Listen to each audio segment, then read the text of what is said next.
गुरु प्यारी सात संगत जी, प्यार से कहना धन निरंकार जी।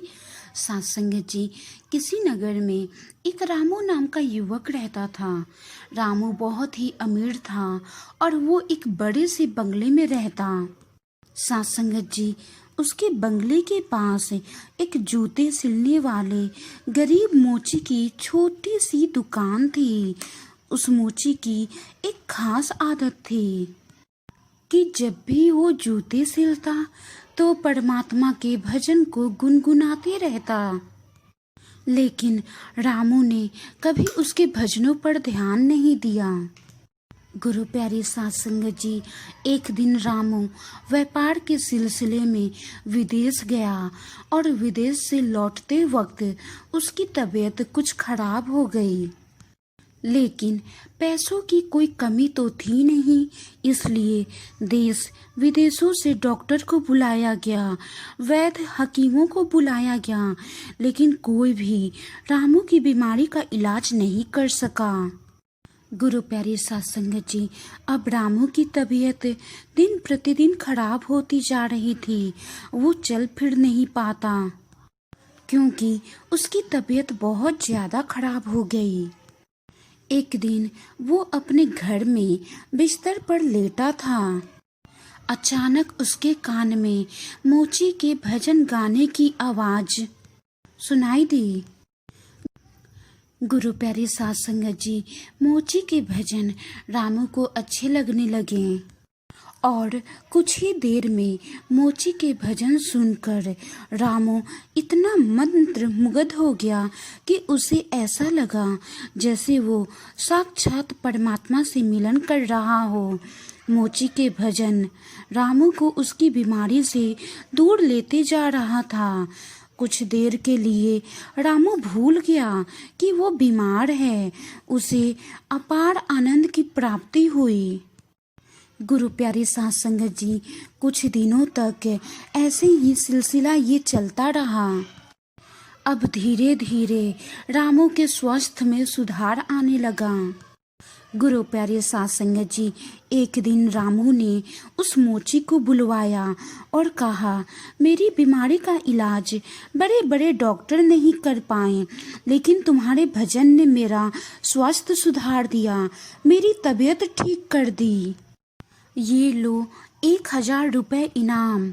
गुरु प्यारे सात संगत जी, मोची खुश होते हुए पैसे लेकर चला गया। लेकिन उस रात मोची को बिल्कुल नींद नहीं आई। वो सारी रात यही सोचता रहा कि इतने सारे पैसे को कहाँ छुपा कर रखूं और इनसे क्या खरीदना है। इसी सोच की वजह से वो इतना परेशान हुआ कि अगले दिन काम पे नहीं जा पाया। अब भजन गाना तो जैसे वो भूल ही गया था। मन में खुशी थी पैसों की।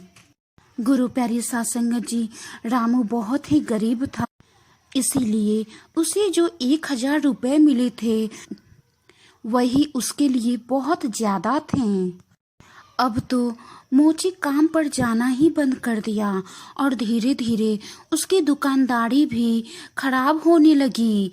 इधर रामू की बीमारी फिर से बढ़ती ही जा रही थी।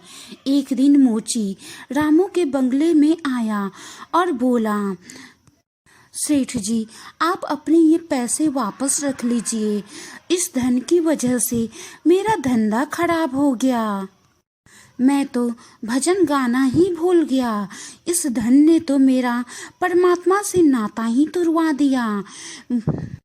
गुरु प्यारी सात संगत जी, मोची पैसे वापस करके फिर से अपने कामों में लग गया और फिर वैसे ही जब भी जूते सिलता तब परमात्मा के भजन गुनगुनाते रहता, परमात्मा का सिमरन गाता। और इसी तरह उसके भजन और सिमरन को सुनकर रामू की तबीयत पूरी तरह से ठीक हो गई। वो स्वस्थ हो गया। गुरु प्यारी सात संगत जी, ये एक साखी नहीं है, बल्कि ये एक सीख है कि किस तरह हम पैसों का लालच हमको अपनों से दूर ले जाता है। हम भूल जाते हैं कि कोई ऐसी शक्ति भी है जिसने हमें बनाया।